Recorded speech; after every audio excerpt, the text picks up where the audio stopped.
Election होना है।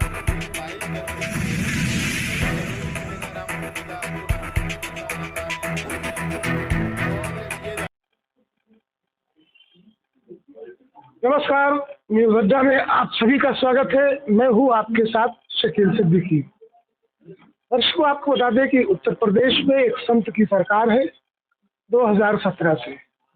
दूसरा टर्म 2022 से शुरू हुआ और अब 2024 आने वाला है, यानी कि 7 वर्ष हो चुके हैं।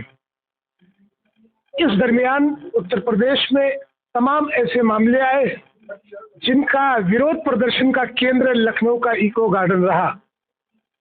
बात चाहे 69,500 शिक्षकों की हो या फिर महिलाओं से जुड़े अन्य किसी मामले की हो। आज हमारे साथ मौजूद है संजना, जो राष्ट्रीय सचिव है विशिष्ट करस्पॉन्डेंट महिला उत्थान समिति की। इनका भी इनकी मांगों को लेकर एक धरना इको गार्डन में किया गया।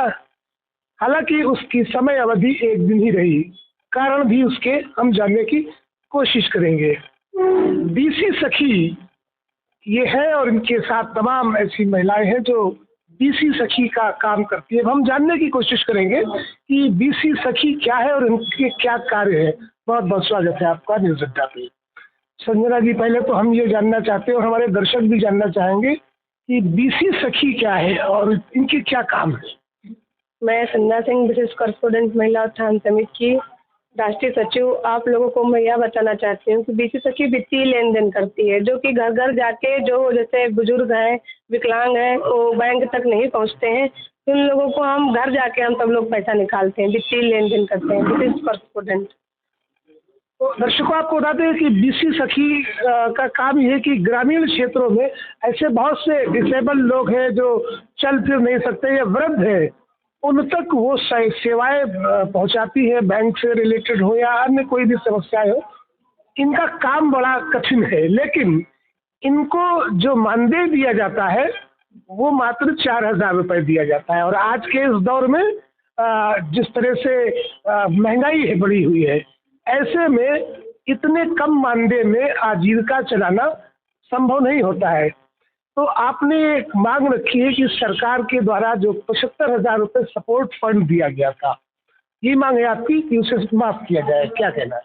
देखिए, आपके द्वारा जो बताया गया है कि 4,000 मानदेय, हम लोगों को मानदेय 6 महीने के लिए दिया गया था, लेकिन वो भी हम लोगों को नहीं मिला है। सिर्फ और सिर्फ हम लोगों को 1.5 लाख रुपया निकालते हैं, तो हम लोगों को कमीशन ओनली 150 रुपया मिलता है। हम लोगों की 1 महीने की इनकम लगभग 100 रुपया या 150 रुपया होती है। बताइए, हम लोग ऐसे कैसे अपना जीविका चला सकते हैं? ये दर्शकों, आप समझने की कोशिश करें, 4,000 मानदेय इनको 1 महीने में नहीं मिलता है।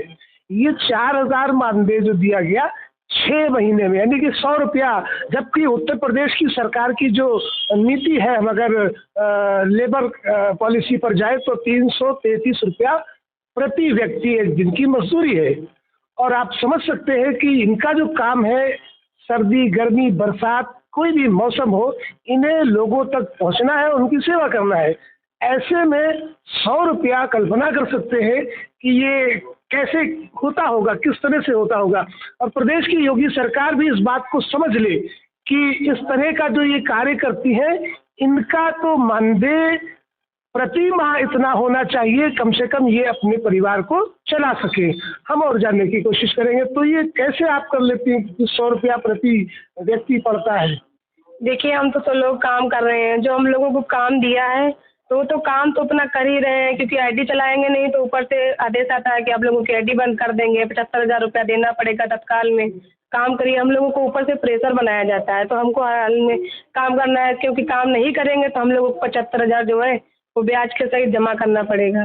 तो ये प्रेशर कौन बनाता है? किस विभाग से संबंधित है? कौन लोग हैं जो आप पर प्रेशर बनाए? जो भी इस विभाग के हैं, हमारे जिले के ऊंचे पदाधिकारी भी, हम लोगों के भी द्वारा मैसेज आता रहता है कि आप लोग काम करते रहें, आईडी इतनी चलाते रहने तक स्थिति में आपकी आईडी भी बंद कर देंगे, और जो 75,000 रुपया भी जो है काम नहीं करेंगे तो तत्काल में जमा करना पड़ेगा।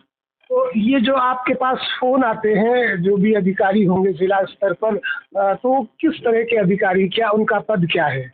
देखिए, हमारे ऊँचे जो हमारे विभाग के पदाधिकारी हैं, छोटे से लेके बड़े तक, मैं उन लोगों का नाम नहीं मेंशन करना चाहती हूँ। वो उनका तो काम है भई हम लोगों से काम लेना, मैं भी अपना काम कर रही हूँ क्योंकि आईडी बंद हो जाएगी तो हम लोगों को हर हाल में पैसा जमा करना पड़ेगा। लेकिन एक सवाल ये है कि जैसा आपने बताया कि 100 रुपया आपको मिलता है और आप न्यूज़ अड्डा पर खुलकर बोल सकती हैं, क्योंकि हम भी इसकी पड़ताल करेंगे, जो भी अधिकारी संबंधित है, इनसे संबंधित जो भी अधिकारी है उन तक भी हम पहुंचेंगे, क्योंकि एक समय था जब आज़ादी नहीं थी, ब्रिटिश हुकूमत हुआ करती थी, तो गिरमिटिया मजदूर हुआ करते थे जिन्हें बाहर भेजा जाता था मजदूरी करने के लिए, लेकिन उनको भी इतना इससे ज़्यादा मिला करता था जब देश आज़ाद नहीं था। और अब तो देश आज़ाद है, डबल इंजन की योगी सरकार है, बेटी बचाओ बेटी पढ़ाओ का नारा देती है, बखान करती है, और आज बेटियां यहाँ पर बैठी है जिन्हें 100 रुपया दिया जाता है। और क्या मांगे हैं आप?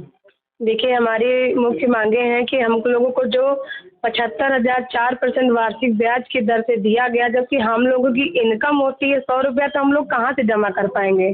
घर लोग भी प्रेशर करते हैं कि कर्जा ले लिया बैठ के। और दूसरी मांग ये है कि हम लोगों को मानदेय बढ़ाकर परमानेंट किया जाए, जो भी उनका निर्धारित मानदेय, लेकिन ऐसा हमको मानदेय दें कि हम लोग अपना खुद का तो खर्चा चला सकें। ऐसे 100 रुपये से अपना रिचार्ज नहीं हो रहा है फ़ोन का। आप बताइए, बैंक से आओ जाओ, बैंक का किराया हम लोगों को 60 से 70 रुपया पड़ जाता है।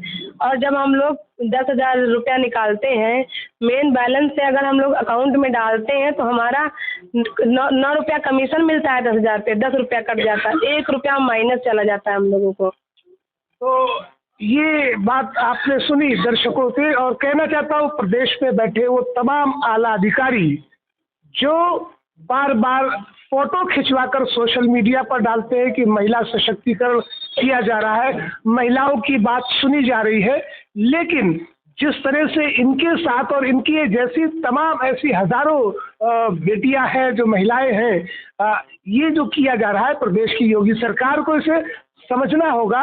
और क्योंकि अभी चुनाव का समय है, 2024 आने वाला है, और महिलाओं की एक बड़ी संख्या जो है उनका समर्थन भी योगी सरकार को रहता है। बीते दिनों की बात करें, छत्तीसगढ़, राजस्थान और मध्य प्रदेश के चुनाव में सबसे ज़्यादा महिलाओं का प्रतिशत रहा है। तो जिस तरह से इनकी समस्याएं, जो 75,000 रुपया इनको दिया गया है, उसको भी माफ़ किया जाए और इनके मानदेय को भी बढ़ाया जाए। न्यूज़ अड्डा इसकी एक विशेष पड़ताल भी करेगा और उन अधिकारियों तक ज़रूर पहुंचेगा जो इसके जिम्मेदार हैं, जो इन पर प्रेशर बनाते हैं। अंत में हम ये जानना चाहते हैं, अभी आपने कहा कि अगर ये कुछ नहीं हुआ तो आपका एक आंदोलन फिर से शुरू होगा, कब से शुरू होगा? देखिए, ये आंदोलन हम लोगों को 2 जनवरी से प्रारंभ होगा अनिश्चित काल तक, और हमारी जितनी भी 75 जिले से बीसी तक की बहनें आएंगी, अगर हमारी बहनों को कुछ हुआ तो इसका जवाब हमारी सरकार को और जिला पदाधिकारियों को देना पड़ेगा, क्योंकि उन लोगों की कमी है जिससे हम लोग सड़क यहाँ तक भटकते हुए आ रहे हैं। क्योंकि गलती हमारी प्रशासन की नहीं है, प्रशासन की देख-रेख में है कि हम सब लोग 40 से 30,000 तक रुपया कमा रहे हैं। 1-2 बीसी सखिया बहनें कमा रही है, 1-2 बीसी सखियों बहनों से कमाने से हमारी बहनें जो है 18,600 बहनों की पूर्ति नहीं हो जाती है।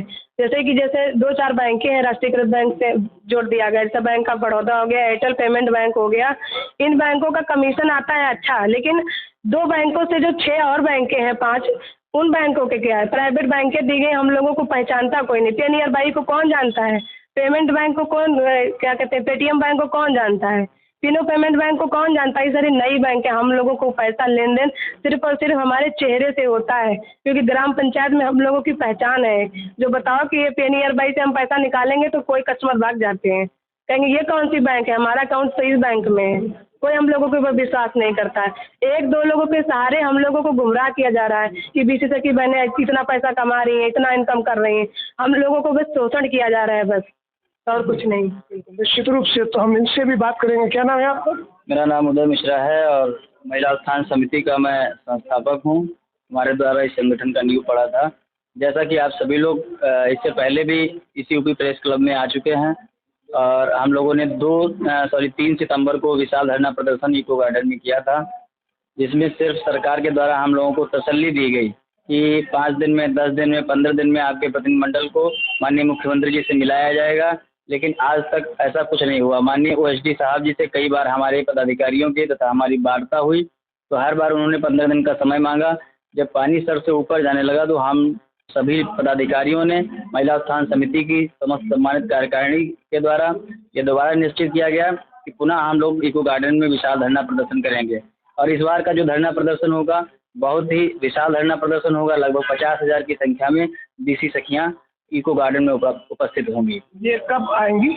ये 2 जनवरी से प्रारंभ होगा, अनिश्चितकालीन चलेगा। अगर हमारी मांगों को पूरा नहीं किया गया तो अंत में हम लोग विधानसभा का भी घेराव करेंगे।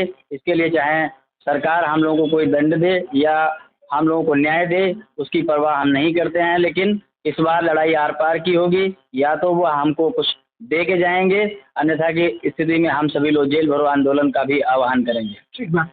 तो दर्शकों, आपने देखा इनकी समस्याएं क्या है और प्रदेश की योगी सरकार को इन्हें समझना चाहिए। और मैं कहना चाहता हूं कि जितनी भी बीसी सखियां हैं वो अगर इस खबर को देख रही होंगी तो हमारे स्क्रीन पर नंबर आप देख सकते हैं। अगर किसी भी बीसी सखी की कोई समस्या या उस पर कोई प्रेशर बनाया जा रहा है, आप हमें संपर्क कर सकते हैं, हमारे नंबर पर संपर्क कर सकते हैं। न्यूज़ अड्डा आपकी मदद के लिए ज़रूर पहुंचेगा, क्योंकि न्यूज़ अड्डा का एक ही नारा है कि जो भी पीड़ित हैं, दबे कुचले लोग हैं, अगर उनकी कोई नहीं सुनता है तो हम उनके लिए खड़े होंगे, सरकार से भी भिड़ेंगे और आकंठ भ्रष्टाचार में डूबे हुए जो अधिकारी हैं उनकी भी नींदें खराब करेंगे। हमारे चैनल को सब्सक्राइब करें, वीडियो को ज़्यादा से ज़्यादा शेयर करें, लाइक करें, कमेंट बॉक्स में अपनी राय ज़रूर दें। नमस्कार।